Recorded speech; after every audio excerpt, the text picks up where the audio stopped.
Hello, welcome to Movie Addicts, episode 2. I'm Owen. And I'm Ilya. Hello, Ilya. Hello, Owen. So for this episode, we're moving down the amount of movies we're talking about from 9 to 1, because we think that'll be a bit more manageable. Yeah. So, Ilya, what's the movie you recommended that we talk about on this episode? The Killing of a Sacred Deer. Yeah. Yeah. So, it's I've got the page up on Letterboxd. So, The Killing of a Sacred Deer, it's a 2017 movie directed by Yorgos Lanthimos. I think that's how you say his name. But he's also the director of a lot of other movies on my watch list, like The Favorite and The Walrus. Have you heard of either of those, Ilya? Yeah, I heard of those movies. So, yeah, I didn't realize that until after I'd finished the movie. So, yeah, I thought that was cool. I started watching The Favorite, like, when it came out. I just never got into it.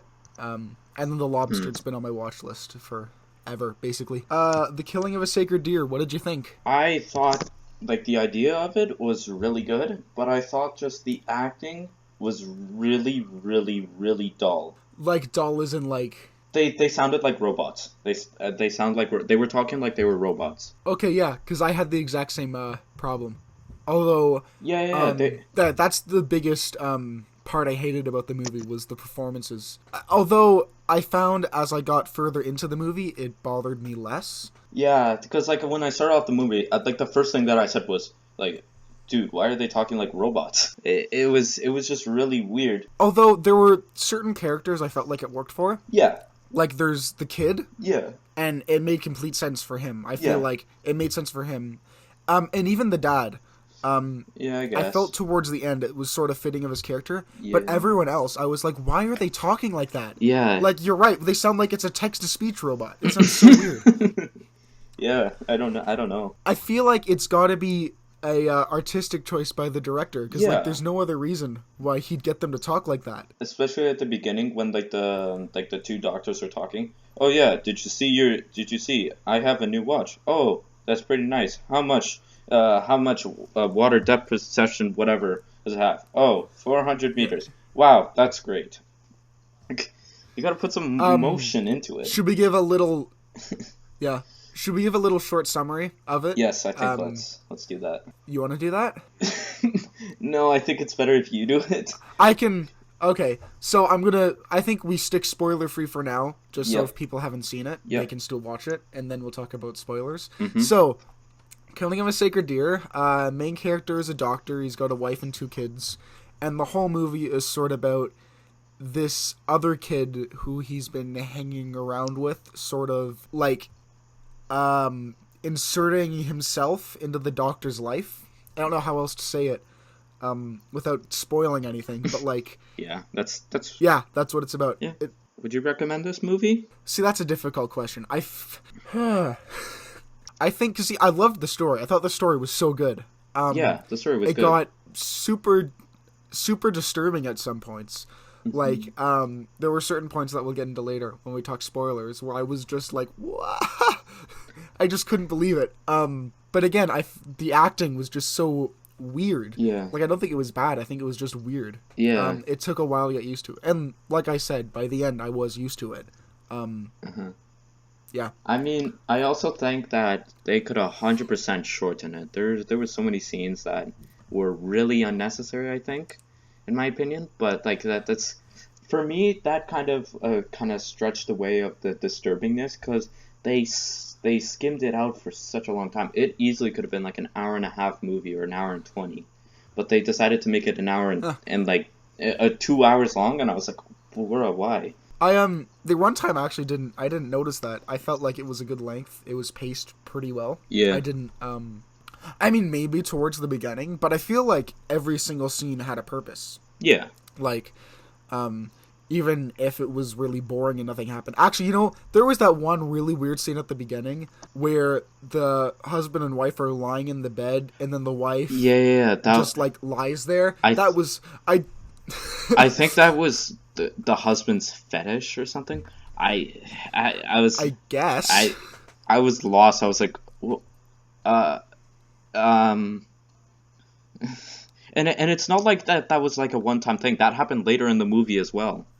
So it was something that they wanted to do or something. I don't know. That might have to do something with just the general awkwardness. Like, I keep coming back to it. I feel like the director must have wanted us to feel awkward when watching it. Because, I mean, that's how I felt at the beginning. I felt so awkward watching these weird people with the weird ways that they talk. Yeah. Oh, I meant to ask you about this. What do you think of the music? Did you really notice the music at all?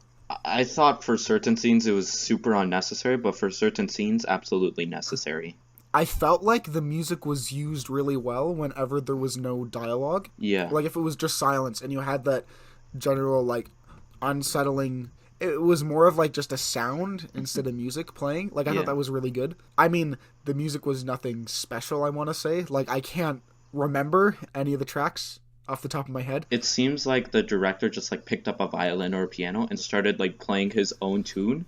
And that's basically what was happening in between, like, these dramatic scenes, or even like scenes where, oh yeah, he's walking down the hospital, oh yeah, here's me, like, my first attempt playing a violin. I don't think it was bad though. No, it wasn't bad. It like the movie. So some scenes, like, it didn't need to be, but other scenes, yeah, I think it worked really well. There was only one scene I felt like there shouldn't have been music, and that was at the very end. Like, not the last scene, but the second to last scene. Yeah.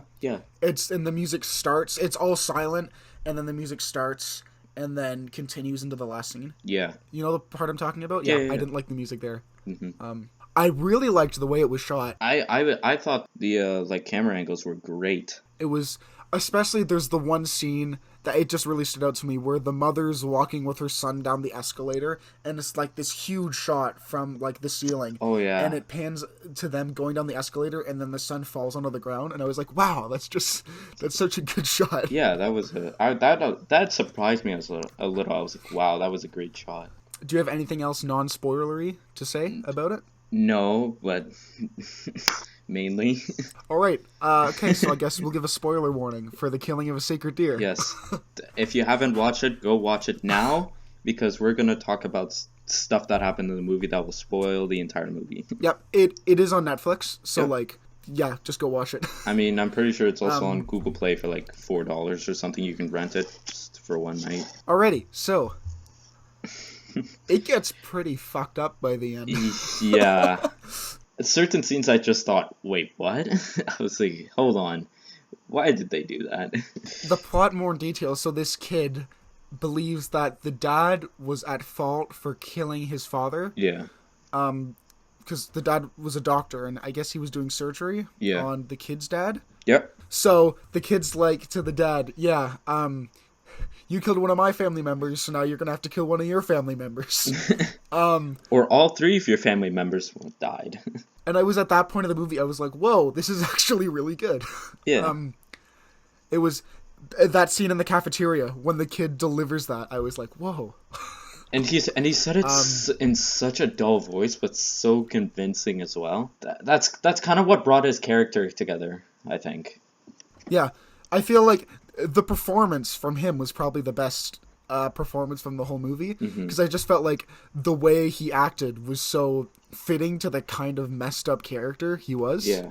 You know? Yeah. So then it's the son first, right? Yeah. He wakes up one morning and he just can't move his legs. Yeah. That was really weird. It didn't really feel like anything was off at that point. It wasn't until...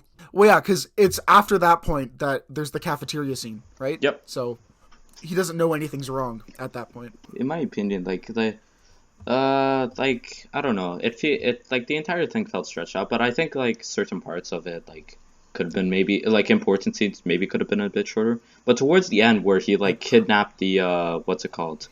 That kid.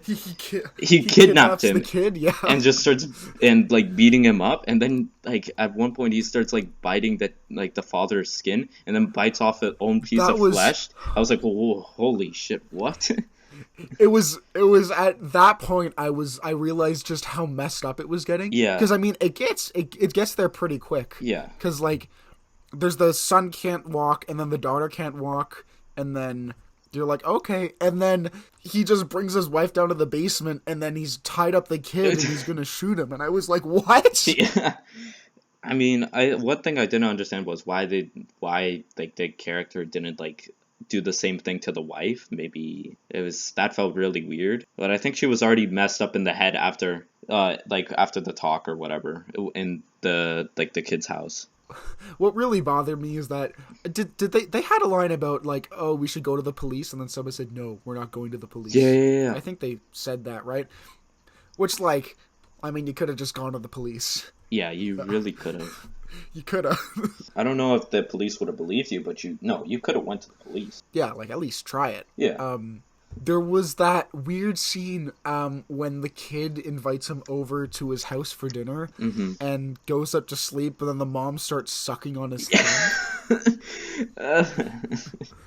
Later, his own wife does it as well. I was like, oh. Yeah, well, yeah, because they reincorporate the "you have nice hands." Yeah. Right? Oh yes, you have nice hands. Let me just eat them. Although, again, that mother, I felt like the general awkwardness was good for her. The one scene that we actually see her was pretty good. Exactly what I would have expected. And I mean, just sort of, when we brought up the whole sucking on the thumb thing, this movie does a really good job at reincorporating things without making it like, hey, look, we're reincorporating it. Like, it does it really subtly. Yeah. You know? Yeah. Which I really liked. Mm-hmm. And then, we get to the end of the movie, which was... We don't talk about the end of the movie. So the mom lets the kid go, right? Yep. After he takes a bite out of his own arm. Yeah. And then this part I was a little... I didn't fully understand it. I'm just going to say that. So then he finds his daughter trying to crawl away. Yep. Trying to find him. Like the kid, right? No, actually. No, because the kid... What happened? Remember, when the wife went downstairs, to see... to see where the daughter is, the kid is still there. He's still tied up in the chair, I think. Yeah. And then, but the father goes outside and goes to look, and that's... But I think what that means is that she's trying to get away from this house because it's gone, berserk or whatever. That makes sense. That's the only way it makes sense, because, no, she was trying to crawl away, I guess, from... It wouldn't make sense to crawl away to get to him, because he ran away, but it maybe away from him. I'm not sure. Actually, what did you think about the daughter's relationship with the kid? I thought that was really weird, but yeah, it was fine. Yeah, it felt really awkward at first, which, I mean, again, I feel like that's what the director wants you to feel awkward. Yeah. Like the first scene where there's the 3 kids sitting in the room, and he's like, do you want to go for a walk? And then she's like, well, we can take your dog. He's like, no. I prefer it to be just us. It was a little unsettling, yeah. But I mean, I felt like it worked by the end. Mm-hmm. There was that really messed up line that the daughter had, where she was like, "I've lost 2 MP3 players within the last week." Oh yeah, Bob, when you die, can I have your MP3 player? And please. Again, please. I mean, if you take it out of context, it's laughable. But when you're watching the movie, it's just so messed up. I know. And I mean, it's in a good way. Yeah. I think now, if you put it into that context, it makes the movie I don't know. It's I still can't get past the acting, but I think once you get once it settles in a little, then it's, I don't know. I think it could be more enjoyable to watch a second time. Yeah, I feel like I need to rewatch it in order to get a full enjoyment. But still, I felt because I mean, I had to get used to the characters. So by the end, I was so invested in it, despite the fact that they sounded like text-to-speech robots. Yeah. It was around the point when the dad is threatening to shoot the kid he's got tied up in his basement that I actually started getting used to his character. He did get shot though, so Well, yeah. Okay. Do you want to talk about the ending? Yeah. So he ties up the 3 of his family members, in his living room. Then he puts a bag over their head, and then he's got a shotgun, and he's spinning around in between the 3 of them, trying to randomly shoot one of them. Yeah. And I mean, I loved how the tension slowly just built up to that scene. Yeah. I mean, I felt like the ending was a little, the whole thing was messed up, but I think the ending was a little bit anticlimactic, because we all knew that oh yeah, he's gonna have to kill one of them, because there's no way that So I knew it was coming, and like when he did the thing, that kind of a little bit surprised me, but I knew that like, oh yeah, well, one of them's gonna die, and then that's gonna be it. I actually thought the way that the movie was going, that all of them were going to die. Like, yeah. I genuinely thought that's what... because there's the scene where the kid's eating spaghetti, and he's just talking about how life's not fair. Right? Yeah. And at that point, I was like, oh, are they just all gonna die? Like that? Yeah. But you know what I thought the ending was gonna be?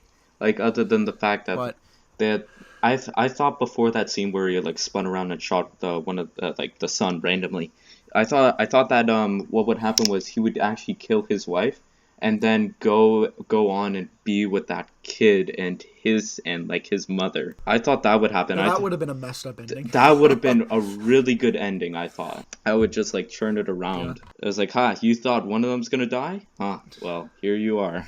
I did really like the final scene when there's the three of them in the restaurant, and then the kid walks by, and there's no words exchanged. It's just all music. Yeah. I mean, I thought it was a great way to end the movie, because, like, it doesn't really tell you what happens. It just sort of... I just thought it was great. I still didn't understand why the girl smiled at him. Like, I thought that was really weird. I feel like... Well, because the girl sort of still has feelings for him, right? Yeah. Like, he manipulates all of them so much. Especially the mom and the daughter, right? Yeah. Because, like, he gets the daughter to fall in love with him, and then convinces the mom that the dad's pretty much cheating on her, right? Yeah. The other kid, he was my favorite part of the movie, was him. Another scene that really caught me off guard was the part where the father is just throwing the kid around. Like, oh yeah, let's go for a walk. Throws him onto the ground. Oh, picks him up, throws him on the ground. I was like, what the fuck is he doing? And then he talks about jacking off his dad. Oh yeah. That was... I felt like that was the weirdest part of the movie. Like, bro, what? But I mean... Still, it feels like that character, like the character himself is so awkward. Like, I mean, again, they're at like this conference at the beginning of the movie, and he's just talking to his friends about like, oh yeah, my daughter had her first period. But like he said it like my daughter started menstruating, right? Yeah. And again, he just has the way he delivers things. It's like he's not a real person, but I mean, I feel like that's his character. You know? Do you have anything else to say about this movie? I'm trying to think of anything else, but like all the shots were like pretty reasonable, and like the title I still didn't understand. Like, why is it called The Killing of a Sacred Deer? Well, because he's got to kill one of his family members, right? Hey. That's my guess, and I mean his family members are all close to him. Like, if anyone's put in a situation where they have to like kill a member of their family, it's I like the title. It doesn't give anything away. Yeah, and, like the title, I thought it was like, oh, is it gonna be like one of those stupid like my parents said, oh yeah, come watch this movie with us. It's gonna be very good. And I was like, oh, what's it called? Killing of the Sacred. Oh, like what is it? A documentary? No, it's a psychological thriller. I thought, oh, is it gonna be like some like deer, like mutant deer that escapes like Area 51 and like is gonna be after this family? It's gonna turn into like a stereotypical horror. Oh. There's nothing there. Oh, the door slams. Boom. Horror. Because of the title, the opening shot when he's doing surgery. Yeah. Right? I was like, is that a deer heart or something? I thought it was on a deer. I was like, oh, we're already starting. Yeah, it took so long for me to realize that it was like an actual hospital, not an animal hospital. Yeah. Because like, yeah. Yeah, that's about all I have to say about that movie. Yeah. What would you give it out of 5?